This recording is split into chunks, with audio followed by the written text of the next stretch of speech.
आगे से स्टार्ट करते हैं एनर्जी फ्लो से। Except for the deep sea hydrothermal ecosystem, sun is the only source of energy for all ecosystems on earth.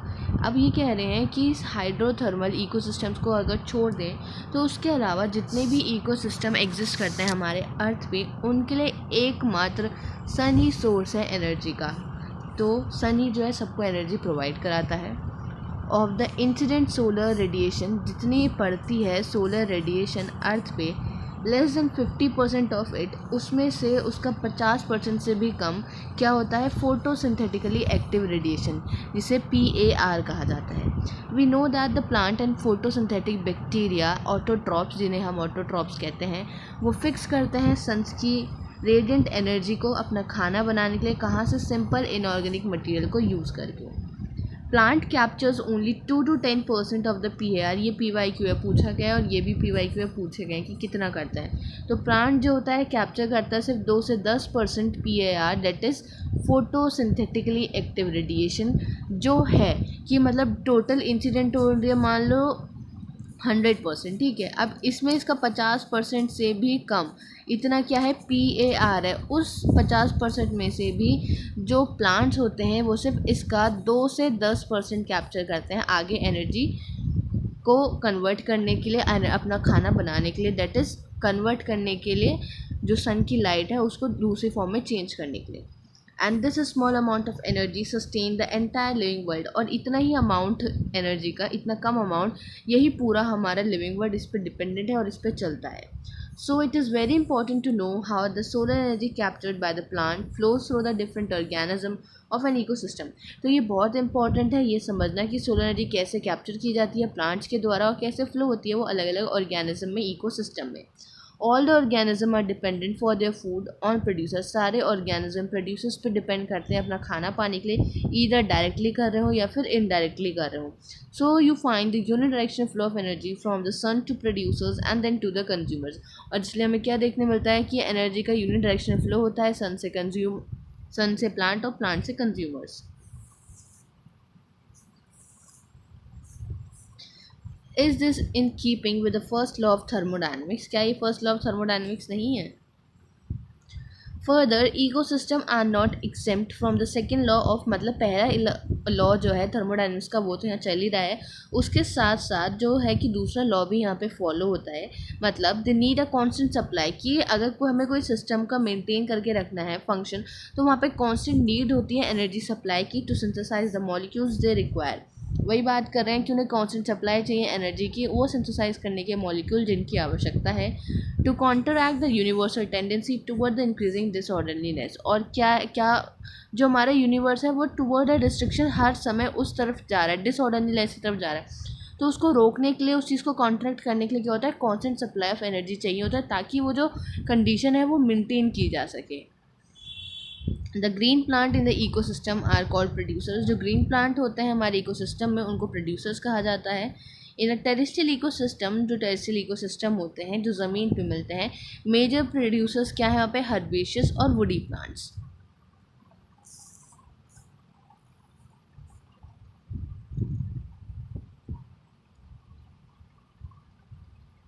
So the green plant in the ecosystem are called producers. In a terrestrial ecosystem, major producers are herbaceous and woody plants. Likewise, producers in an aquatic ecosystem are of various species. वहाँ पे मिलते हैं phytoplankton, algae और higher plants. तो terrestrial में तो herbaceous और woody plants हैं, एक्वेटिक में फाइटोप्लैंक्टन से एल्गी है और कुछ हायर प्लांट्स भी हैं।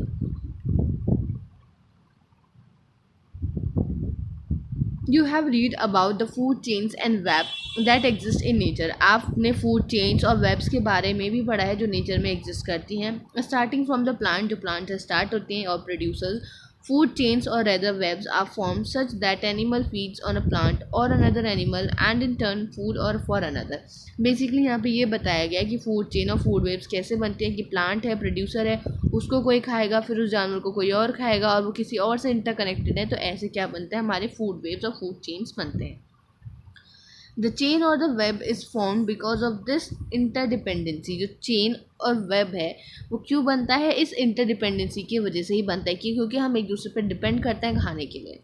No energy that is trapped into an organism remains it forever. कोई भी एनर्जी जो ट्रैप है वो ऑर्गेनिज्म में कभी भी हमेशा नहीं रहती, मतलब उसके पास वो ट्रैप होके नहीं रहेगी, उसको उसमें से दूसरी एनर्जी में दूसरे सब ट्रॉपिक लेवल पे आगे जाना होगा, ट्रांसफ़र करना होगा।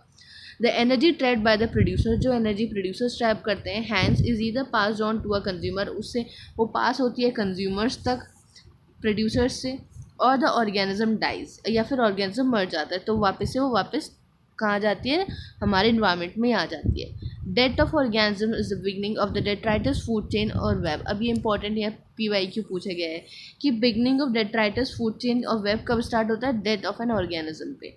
All animal depends on plant, सारे एनिमल प्लांट पे डिपेंड करते हैं, डायरेक्टली करें या इनडायरेक्टली करें अपने खाने की नीड्स के लिए। They are hence called consumers, इसलिए उन्हें क्या कहा जाता है, कंज्यूमर्स, क्योंकि वो कंज्यूम कर रहे हैं, वो कुछ बना नहीं रहे हैं, पेड़ बना चुके हैं, तभी उनको ऑटोट्रॉप्स कहा जाता है, उन्होंने खुद अपना खाना खुद बनाया, अब उनके बनाई हुई चीज़ों को हम कंज्यूम करेंगे तो we are known as consumers. And also heterotrophs, और क्या कहा जाता है हमें, हेट्रोट्रॉप्स कहा जाता है। If they feed on the producers, अगर वो प्रोड्यूसर्स पे फीड करें तो the plant they are called primary consumers. तो जैसे मान लो ये पेड़ है सुंदर सा, तो इसको किसी ने खाया, मतलब इस इंसान ने खाया, तो ये डायरेक्टली क्या है, इस पे डिपेंड कर रहा है, पेड़ को खा रहा है, तो ये जो कहलाएगा ये कहलाएगा प्राइमरी कंज्यूमर, क्योंकि ये डायरेक्टली प्लांट पे फीड कर रहा है। And if animal eat other animal, और इस जानवर को, इस इंसान को कोई और इंसान खाए तो वो कहलाएगा secondary consumer.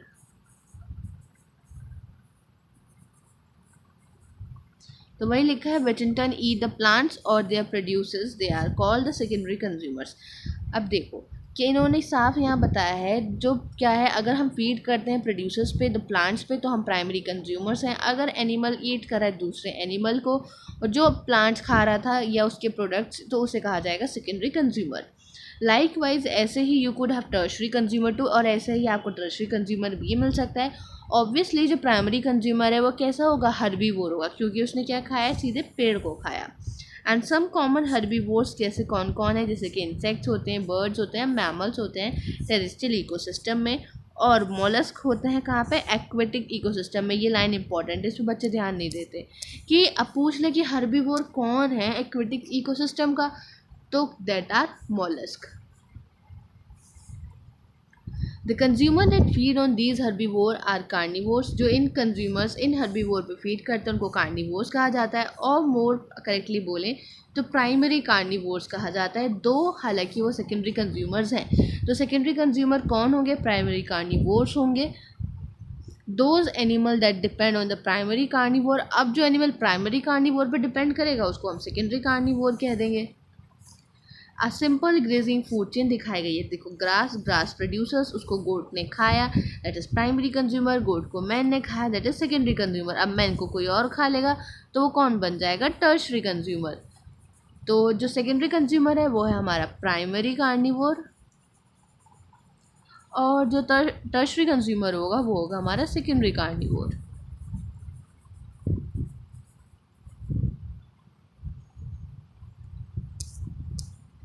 The detritus food chain, जो डेट्राइटस फूड चेन होती है बिगिन होती है डेड ऑर्गेनिक मैटर से, अभी हमने पढ़ा। Death of the organism leads to the beginning of the detritus food chain और फूड वेब। तो वही कहा है, जो डेट्राइटस फूड चेन है बिगिन होगी डेड ऑर्गेनिक मैटर से। It is made up of decomposers, कैसी बनी हुई होगी, वो डीकम्पोजर्स से बनी होती है, जो हेट्रोट्रॉपिक ऑर्गेनिज्म है, mainly fungi and the bacteria. They meet their energy and the nutrient requirement by degrading dead and organic matter or the detritus। वो अपनी एनर्जी और न्यूट्रिएंट रिक्वायरमेंट कैसे मेंटेन करते हैं, डिग्रेड करके डेड ऑर्गेनिक मैटर को और डेट्राइटस को। These are also known as saprotrophs, इनको सेप्रोट्रॉप्स भी कहा जाता है। बेसिकली सेप्रोट्रॉप्स वो होते हैं जो सड़े गले पे फीड करते हैं, फीड ऑन बेकार डेड एंड डिकेइंग मैटर पे, तो दैट आर सेप्रोट्रॉप्स।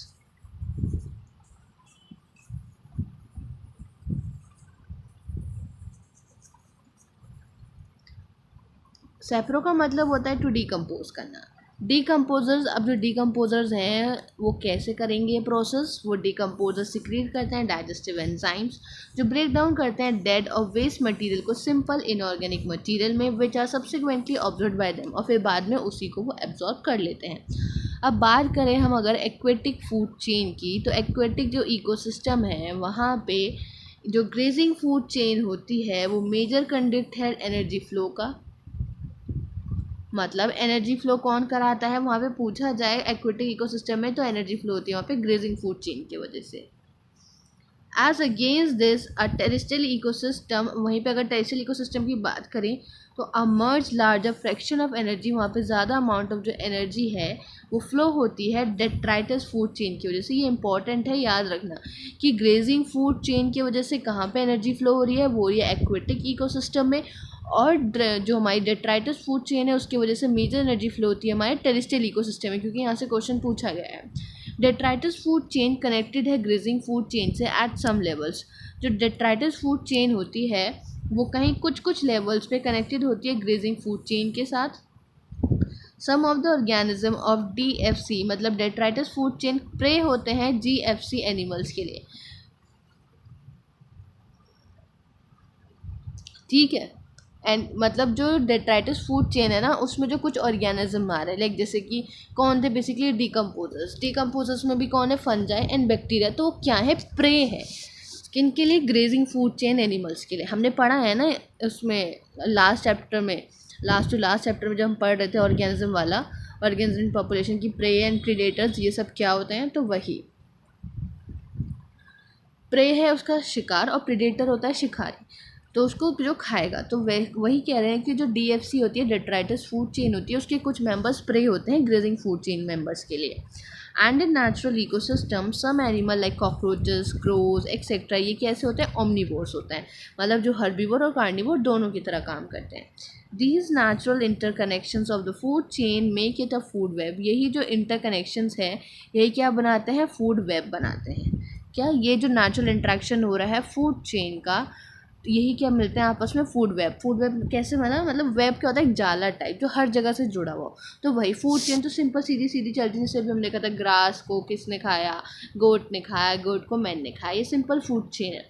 अब एक तरफ हो गया ग्रास, ग्रास को इंसेक्ट ने खाया, ठीक है, इंसेक्ट को किसी बर्ड ने खाया, और फिर बर्ड जो है डायरेक्टली उसको कोई और एनिमल भी खा रहा है, और फिर ये कनेक्टेड है एक दूसरे से, और कुछ बर्ड जो है डायरेक्ट प्लांट पे भी डिपेंड कर रही है, तो ऐसे जो इंटरकनेक्शंस होते हैं ये होते हैं फूड वेब। तो ह्यूमन बींग्स जो होते हैं वो भी ओमनीवोर्स के अंदर ही आते हैं। Organism occupy a place in natural surroundings, organism जो होते हैं ऑक्यूपाई करते हैं प्लेस नेचुरल सराउंडिंग में और in a community according to their feeding relationship with the organism. अब ये बहुत इंपॉर्टेंट लाइन है। हाँ, तो हम कहाँ थे, कि जो ऑर्गेनिज्म होता है ना वो ऑक्यूपाई करता है प्लेस नेचुरल सराउंडिंग्स में अपनी या कम्युनिटी में, कि उसकी खाने की जो फीडिंग रिलेशनशिप है वो कैसी है दूसरे ऑर्गेनिजम्स के साथ, इस चीज़ पर डिपेंड करती है कि वो जो उसकी फीडिंग रिलेशनशिप्स हैं वो कैसी हैं दूसरे ऑर्गेनिजम्स के साथ। Based on the source of their nutrition, कि उनका जो न्यूट्रिशन का सोर्स है कैसा है, कहाँ से उनको कैसा न्यूट्रिशन मिल रहा है। Organism occupy a specific place in a food chain that is known as their trophic level.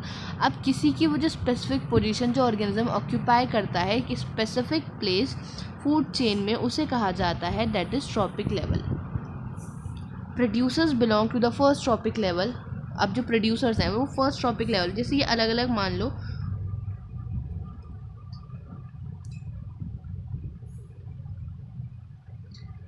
कि ये अलग अलग हमारे ट्रॉपिक लेवल हैं, पहला, फिर ये दूसरा, फिर ये तीसरा, ठीक है। तो जो ये सर सबसे पहले जो तुम्हें मिलने वाला है इसको कहा जाएगा फर्स्ट ट्रॉपिक लेवल। ये है फर्स्ट ट्रॉपिक लेवल, ये है सेकंड ट्रॉपिक लेवल और ये है थर्ड ट्रॉपिक लेवल। तो फर्स्ट में हमेशा क्या मिलेंगे, प्रोड्यूसर्स मिलेंगे, क्योंकि ये प्रोड्यूस करेंगे तभी वो चीज़ आके ट्रांसफ़र होगी। फिर यहाँ आ जाएगा प्राइमरी कंज्यूमर, ये हो जाएगा सेकेंड ट्रॉपिक लेवल, ये हो जाएगा सेकेंडरी कंज्यूमर, ये हो जाएगा थर्ड ट्रॉपिक लेवल। अब जो प्राइमरी कंज्यूमर है वो तो सेकंड ट्रॉपिक लेवल पे होता है। अगर मैं पूछूं कि प्राइमरी कार्निवोर वो कौन से ट्रॉपिक लेवल पे आ रहा है, तो वो थर्ड ट्रॉपिक पे लेवल पे आ रहा है, क्योंकि जो प्राइमरी कार्निवोर था वो सेकेंडरी कंज्यूमर ही होता है। तो यही अभी हम नीचे पढ़ेंगे आगे। देखो कि producers belong to the first trophic level. Herbivore जो होते हैं वो प्राइमरी कंज्यूमर्स हैं, इसलिए वो सेकंड ट्रॉपिक लेवल पे आते हैं। कार्निवोर सेकेंडरी कंज्यूमर्स है, इसलिए वो थर्ड ट्रॉपिक लेवल पे आते हैं। वही इन्होंने समझाया, primary consumer, secondary consumer, tertiary consumer, और नीचे दे रखा है प्रोड्यूसर्स। तो प्रोड्यूसर्स में कौन है? प्लांट्स, जो सबसे प्रोड्यूस करेंगे। प्राइमरी कंज्यूमर में herbivore second trophic level, secondary consumer means third trophic level that is carnivore, and the fourth trophic level that is top carnivore. और जो कार्निवोर है ये है हमारा प्राइमरी कार्निवोर, और ये है हमारा सेकेंडरी कार्निवोर। एग्जाम्पल देखो यहाँ क्या है, फाइटोप्लैंक्टन। अगर एक्वेटिक की बात करें, ग्रासेस और ट्रीज टेरेस्ट्रियल में, जू प्लैंक्टन्स एक्वेटिक में, ग्रासेस एंड को ग्रास ऑपर एंड काउ कहाँ पे हो गए? टेरेस्ट्रियल में। Birds, fishes, wall fishes aquatic में आ जाएंगी। फिर से मैन एंड लॉयन, ये हो गए पूरा कंप्लीट। फिर अगर हम बात करें कि जो इम्पोर्टेंट पॉइंट है यहाँ पे नोट करने के लिए, कि जो अमाउंट ऑफ एनर्जी है वो डिक्रीज़ होती है हर एक सक्सेसिव ट्रॉपिक लेवल पे। मतलब सबसे ज़्यादा जो एनर्जी है वो कहाँ मिलेगी? सबसे पहले वाले ट्रॉपिक लेवल पे। तो जैसे जैसे हम हर एक ट्रॉपिक लेवल पे ऊपर चढ़ते जाते हैं, वहाँ पे एनर्जी क्या होती है? डिक्रीज़ होती जाती है। When any organism die it's converted to a detritus. जब कोई भी ऑर्गेनिज्म मर जाता है तो वो डेट्राइटस या फिर डेड बायोमास में चेंज हो जाता है, जो सर्व करता है एनर्जी सोर्स की तरह फॉर डिकम्पोजर्स। मतलब अब उनका जो डिकम्पोजर्स है उनका एनर्जी सोर्स कहाँ से आएगा? डेट्राइटस से आएगा या फिर डेड बायोमास से आएगा। That serve as a energy source for the decomposers. Organism at each trophic level, जो ऑर्गेनिज्म है हर एक ट्रॉपिक लेवल पे डिपेंड करते हैं on those at the lower trophic level for the energy demand. कि मतलब जो ऊपर वाला ट्रॉपिक लेवल है उसके पास कितनी एनर्जी आने वाली है, वो डिपेंड करेगा कि उसके नीचे वाले ट्रॉपिक लेवल के पास कितनी एनर्जी है। Each tropic level has a certain mass of living material at a particular time called a standing crop. अब जो हर एक ट्रॉपिक लेवल होता है उस पर कुछ एक पर्टिकुलर टाइम पे एक मास होता है लिविंग मटेरियल का, उसे कहते हैं हम स्टैंडिंग क्रॉप। जो स्टैंडिंग क्रॉप है उसको मेजर किया जाता है कि मास ऑफ लिविंग ऑर्गेनिज्म, मतलब बायोमास कितना है, और the number in a unit area, या फिर कितना नंबर वहाँ पे आ रहा है, वो होता है उसका स्टैंडिंग क्रॉप। मतलब जैसे कि मान लो कि एक पर्टिकुलर ट्रॉपिक लेवल है, मान लो प्राइमरी ट्रॉपिक मतलब फर्स्ट ट्रॉपिक लेवल ही है, तो वहाँ पे कितने बायोमास है, वहाँ कितने पेड़ हैं, और कितना वहाँ पे मास ऑफ उनका मास लिविंग ऑर्गेनिज्म का कितना मास है वहाँ पे, या फिर उनका नंबर कितना है एक पर्टिकुलर एरिया में, यूनिट एरिया में। मान लो अगर जो एक पेड़ है, सपोज तुम्हारा एरिया है 20 हाँ 20, मान लो 20 मीटर स्क्वायर का एरिया है तुम्हारा, ठीक है।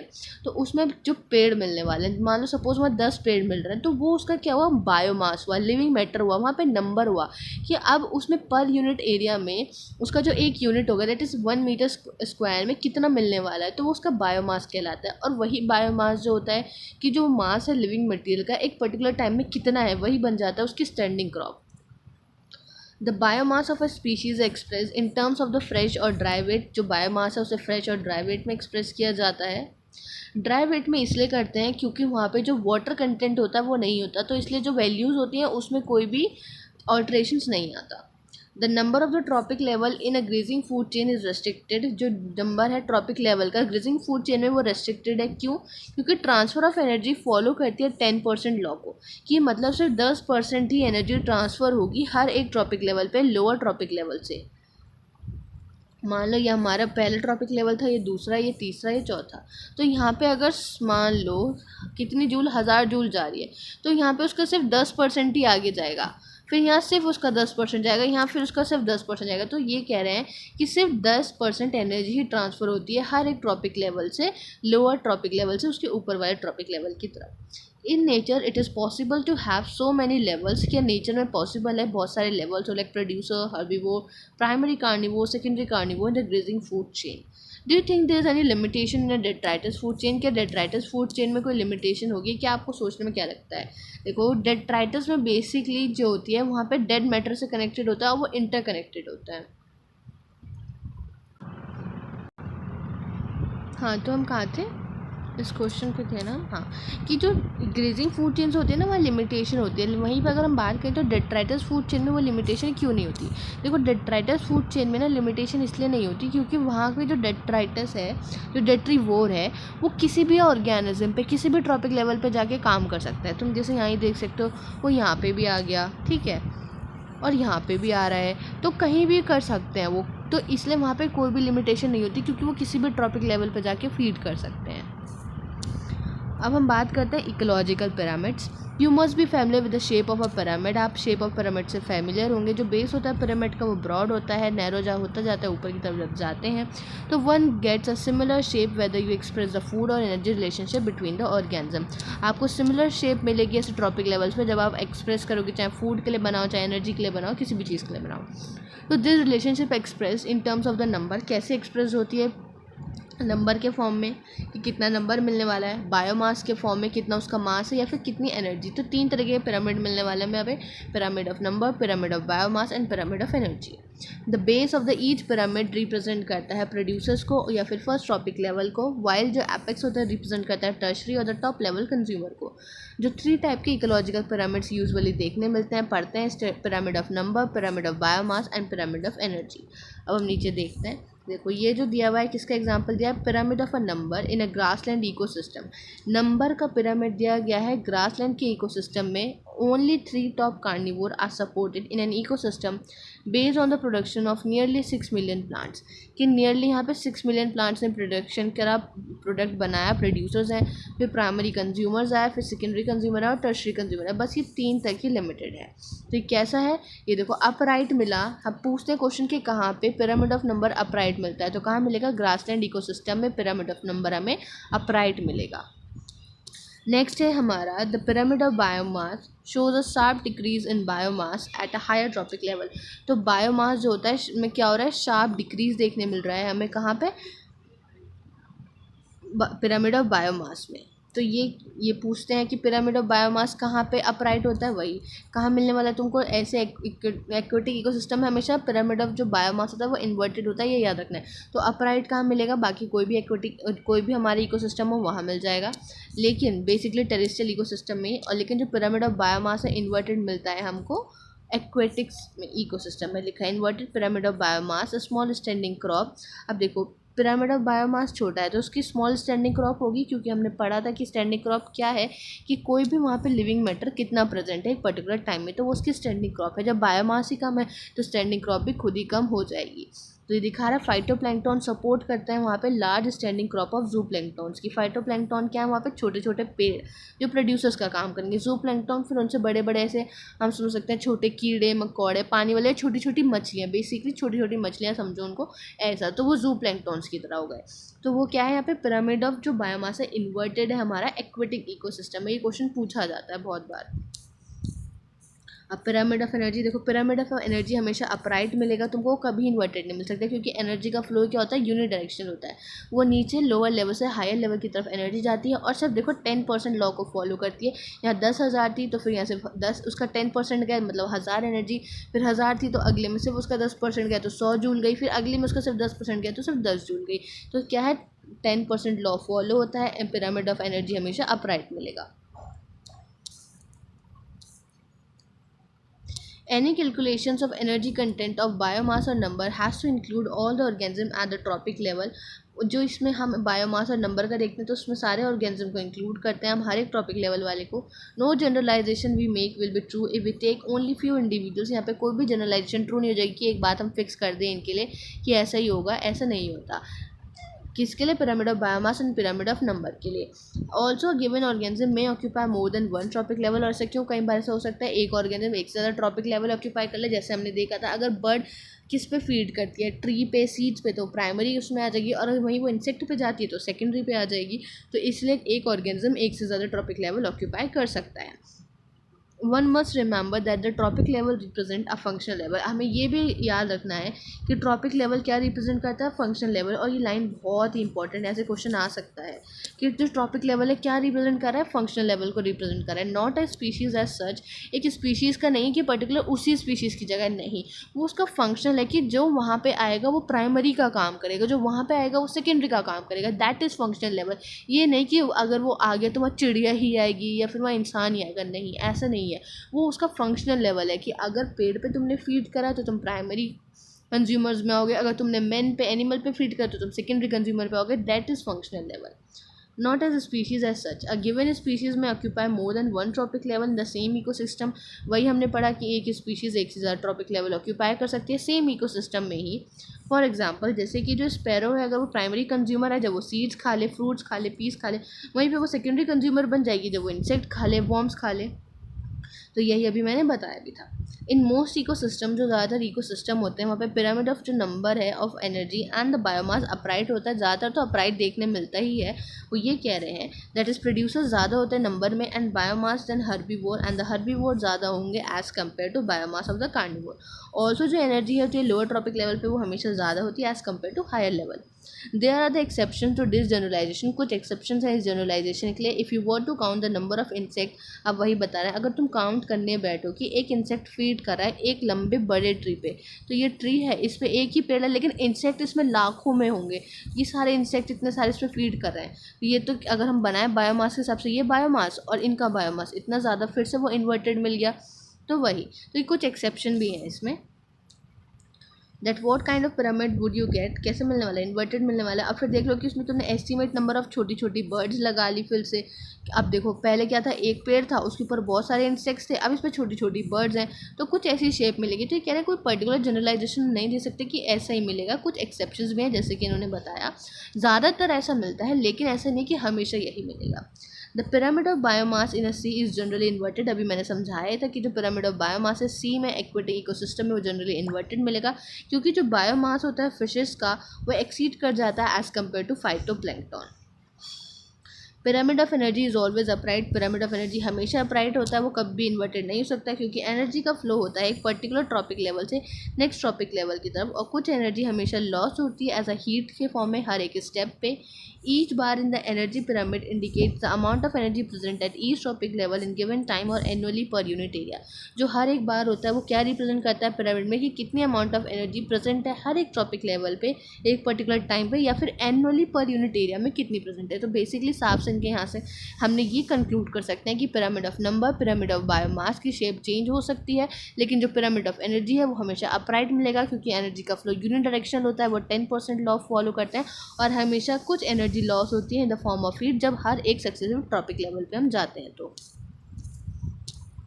however, there are certain limitations of ecological pyramid such as it does not take into account the same species belonging to two more or tropic level। कुछ limitations भी हैं कि वो उस species को अकाउंट में नहीं लेती जो एक से ज़्यादा ट्रॉपिक लेवल ऑक्यूपाई कर रही हो। इट एज्यूम एक सिंपल फूड चेन मान के चलती है, जो कि नेचर में ऐसी ज़्यादातर चीज़ें एग्जिस्ट ही नहीं करती, क्योंकि नेचर में फूड वेब एग्जिस्ट करता है। It does not accommodate a food web, वो फूड वेब अकोमोडेट ही नहीं करती। मोर ओवर जो सेप्रोफाइट्स होते हैं उनको कोई जगह ही नहीं दी गई इकोलॉजिकल पिरामिड्स में, और वो दो उनका एक इंपॉर्टेंट रोल होता है हमारे इकोसिस्टम में। तो ये क्या थी, इसकी लिमिटेशंस थी। यहाँ पे हमने ये अपना चैप्टर कंप्लीट कर लिया। अब हम चलते हैं इसकी समरी की तरफ, ताकि हमारा पूरा चैप्टर एक बार रिवाइज हो जाए। An ecosystem is a structural and functional unit of a nature and it comprises abiotic and abiotic components। जो ecosystem है वो एक structural और functional unit है हमारे nature की, उसके अंदर abiotic and biotic components आते हैं। abiotic components कैसे हैं, inorganic material हो गए जैसे air, water, soil।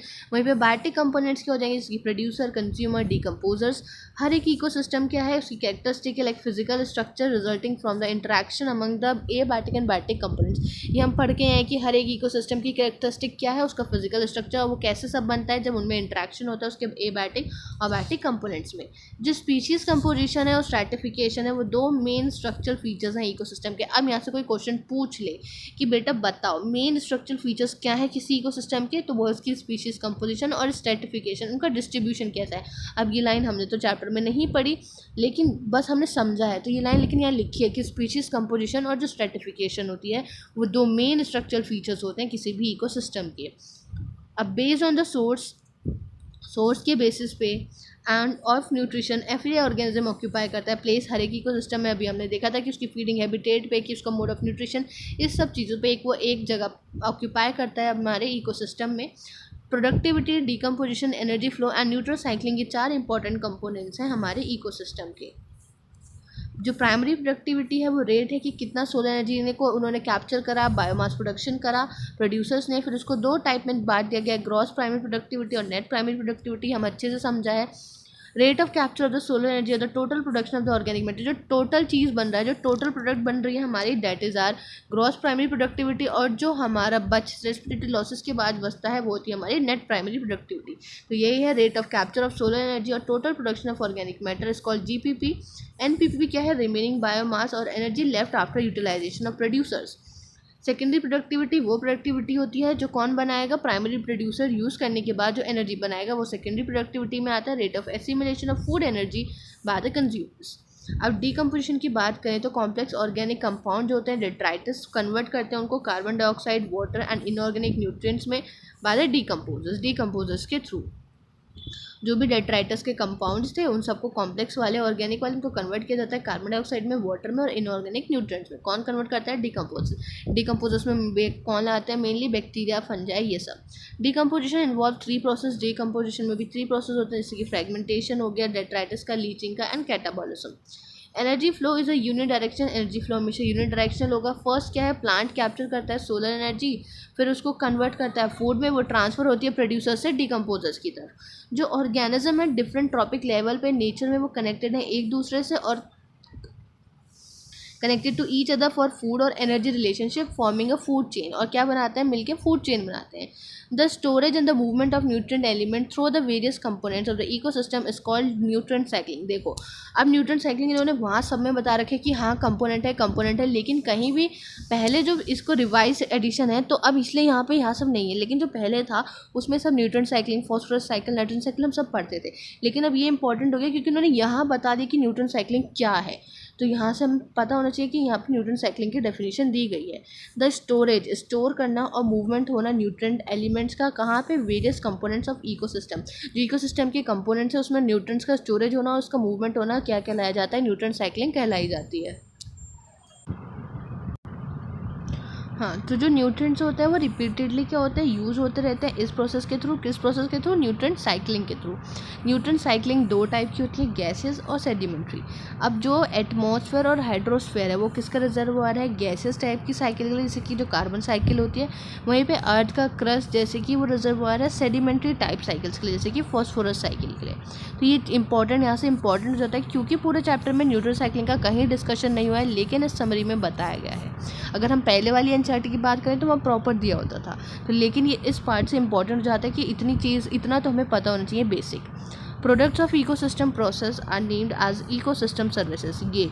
ये चीज़ भी इंपॉर्टेंट है कि जो प्रोडक्ट होते हैं हमारे इकोसिस्टम के उनको क्या कहा जाता है? इकोसिस्टम सर्विसेज कहा जाता है। एग्जाम्पल जैसे कि प्योरीफिकेशन ऑफ एयर का प्योरीफिकेशन होना and water by the forest. इन चीज़ों का ये क्या होना? प्योरीफिकेशन एयर वाटर का फॉरेस्ट के थ्रू। ये किसका एग्जाम्पल है? इकोसिस्टम सर्विस का। तो इतना पार्ट इसमें इंपॉर्टेंट हो जाता है क्योंकि चैप्टर में ये हमने कहीं नहीं पढ़ा है, दो ये समरी में मेंशन है, तो यहाँ से क्वेश्चंस आ सकते हैं। तो ये इंपॉर्टेंट है इतना पार्ट, इसको भी अच्छे से रीड आउट कर लेना। अब हम चलते हैं इधर। ये हमारा पूरा चैप्टर कंप्लीट हो चुका है। यहाँ पे हमने समरी भी कंप्लीट कर ली, स्टार्टिंग से पूरा इसको लेके चले थे हम। अब इसको एक बार खुद से रीड करना, अगर कोई डाउट आए तो मुझे बता देना, मैं उसको पूरा सॉल्व करूँगी। नेक्स्ट वीडियो में अब हम मिलेंगे इसके किसके साथ? इसके PYQs के साथ। कि PYQ में क्या क्या है सारे क्वेश्चन हम डिस्कस करेंगे, जो जो इम्पोर्टेंट है वो तो डिस्कस करते ही हैं हम। यहाँ पे हमारा पूरा चैप्टर कंप्लीट हो गया। मिलते हैं नेक्स्ट वीडियो में, तब तक के लिए thank you and bye bye. और इसको प्लीज़ रीड आउट कर लेना खुद से, वो बहुत इंपॉर्टेंट है मेरे पढ़ाने के अलावा। एक तो जब मैं पढ़ाऊँ तो पूरी वीडियो ज़रूर देखा करो ताकि वो चैप्टर तुम्हारे दिमाग में पूरा बस जाए। पूरा अच्छे से तो नहीं बसेगा, लेकिन कुछ एक ओवरव्यू हो जाएगा ताकि अगली बार तुम पढ़ो तो उसमें इतनी मेहनत ना लगे तुमको पढ़ने में। तो प्लीज़ मेरे पढ़ाने के बाद भी एक बार उसको रीड आउट करा करो ताकि अगर कोई लाइन समझ नहीं आ रही है, कुछ रह जाता है, तो तुम उसको पूछ सको और उसको अपना हाथों हाथ पीछे लैग में ना डालो, उसको पूरा करते चलो। तो ये इंपॉर्टेंट है। चलो मिलते हैं नेक्स्ट वीडियो में, तब तक के लिए थैंक यू, बाय बाय।